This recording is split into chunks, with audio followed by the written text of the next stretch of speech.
4월 22일. 나는 어제 무리를 해서 오늘은 쉬려 했다. 하지만 남편은 근질근질하다.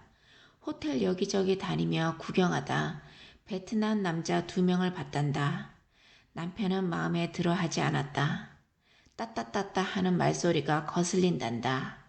옷도 후지게 입었단다. 수염도 깔끔하지 않았단다. 등등. 나가고 싶지만 그렇다고 아픈 나를 더 볶을 순 없고 한참을 어슬렁어슬렁 하더니 혼자 숙소 뒤에 있는 전망대에 갔다 왔다. 갔다 오더니 흥분해서 너무너무 장관이라고 저녁 먹고 같이 가자고 졸랐다. 저녁 식사로 돈 좀 썼다. 여기 와서 투어에 돈을 좀 쓰니 감각이 묻어졌나 보다. 하지만 오늘은 식사다운 식사를 하고 싶었다. 여기서 유명하다던 항아리 요리를 먹었다. 괜찮았다.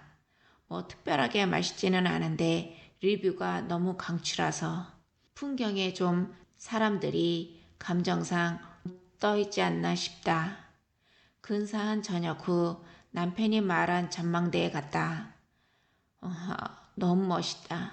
가는 길이 쉽지는 않았다. 그리고 남편이 이리저리 탐험했던 얘기를 들으니 참 대단하다. 역시 사람은 닥치면 해내는구나 싶다. 영어 한마디 못하는데 이 먼 곳을 어떻게 혼자 왔을까? 남편이 앞길로 사람들이 많이 가는 길로 갔는데 입장료를 냈다는 말을 듣고 난 전에 패티아에서 배운 교훈으로 지도를 살폈다. 그리고 뒷길을 찾아 그 길로 전망대로 올라갔다. 물론 무료다. 남편이 아까 바위 위에서 미끄러져 굴렀다고 했는데 그 자리를 보고 가슴이 철렁했다. 다쳐도 많이 다칠 수도 있었던 곳이었다. 무사하니 남편이 너무 고마웠다. 내 발목이 성하지 못하는데 남편까지 다치면 돈을 잃어도 휴대폰을 잃어도 다 좋다. 제발 다치지만 말아줬으면 좋겠다. 숙소로 오는 길에 그 베트남 사람들이 우리도 비싸서 안 빌리는 그런 차량을 빌려서 다니는 모습에 남편이 대화를 시도했다.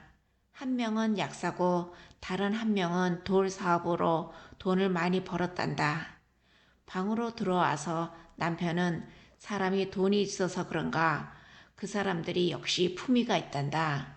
우리가 경험한 사기꾼 베트남 사람들이랑 다르단다.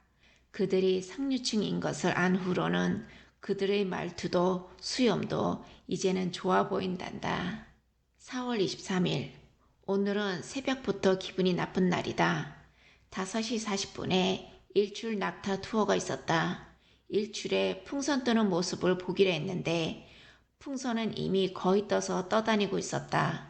게다가 우리 부부를 태운 후에 미국 커플을 태웠는데 그들은 약속 시간에 늦었다. 낙타를 타고 한 5분 10분 가서 전망대에서 떠다니는 풍선들을 보고 사진을 계속해서 찍어댄다. 40분 넘게 그 장소에서 그러고 보낸 후에 다시 5분 내지 10분 걸려 농장으로 복귀했다. 그리고 호텔로 데려다 준다. 그것이 끝이었다. 어이가 없는 투어였다. 어제 원래는 350리라였는데 일출은 70리라 추가라고 해서 총 인당 420리라를 냈다. 그런데 풍선만 보려고 그 돈을 냈겠나. 절대 비추다. 너무 화가 났다. 이건 뭐 거의 사기 수준이다. 게다가 호텔로 오는 차 안에서 그 미국 남자가 영어 할 줄 아냐고 아주 조금도 못하냐라면서 남편한테 물었다. 상당히 건방지다. 그런데 그때 나는 투어에 관해 생각하고 있던 터라 생각을 분명히 못했다.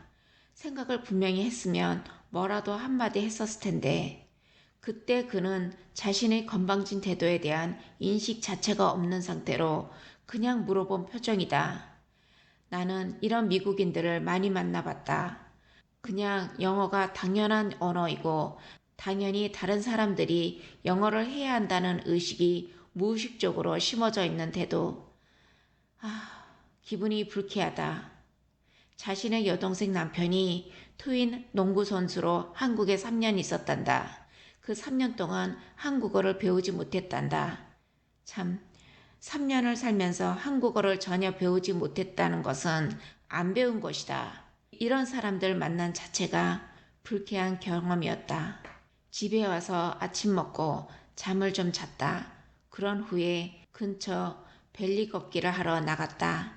남편은 내 짜증 받으랴 사기성 투어에 마음 상하고 영어 때문에 기분 나쁘고 여러 가지로 마음이 상했을 법도 한데 괴뢰매의 희한한 경치에 정신이 팔려 있다.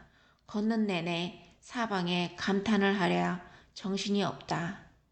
여기저기 동굴들에 홀려서 세인트존 처치까지 왔다. 이런 거대한 교회를 그 작은 돌로 파고 또 파고 해서 만들다니 아치로 예배 공간을 만든 곳도 있고 거실과 부엌을 따로 만든 곳도 있고 방은 수없이 많고 이건 커다란 암벽을 이리저리 깎아서 거의 마을 수준으로 만들었다. 얼마나 많은 사람들이 이곳에서 살았을까? 아님 교회로만 사용했을까? 교회로만 사용했다면 더 놀랍다. 생존이 아닌 곳에 이렇게 많은 시간과 정성을 썼으니 벽에는 돌로 긁은 흔적이 아직도 너무 선명하게 남아있다. 한 공간에 들어와 남편과 사과를 먹으며 휴식을 취하고 다시 주변을 둘러보면서 택시를 타고 돌아왔다. 호텔 주인의 피곤해 보이는 모습에 괜찮냐고 물으니 라마단 기간이라 종일 못 먹어서 힘이 없단다. 그래서 내가 어제 저녁은 많이 먹었냐니까 10년에 한 번꼴로 아내가 피곤해 일찍 잠들어 버리는데 어제가 그런 날이었단다. 어쩜 말을 이렇게 이쁘게 하는가. 하루 종일 안 먹은 남편 입장에서는 저녁을 안 차려준 아내가 야속하게 느껴질 만도 한데 하여튼 그래서 어제 종일 오늘 종일 못 먹었단다. 내가 아내를 깨우지 그랬냐 하니 10년에 한 번꼴로 그러는데 어떻게 깨우냔다.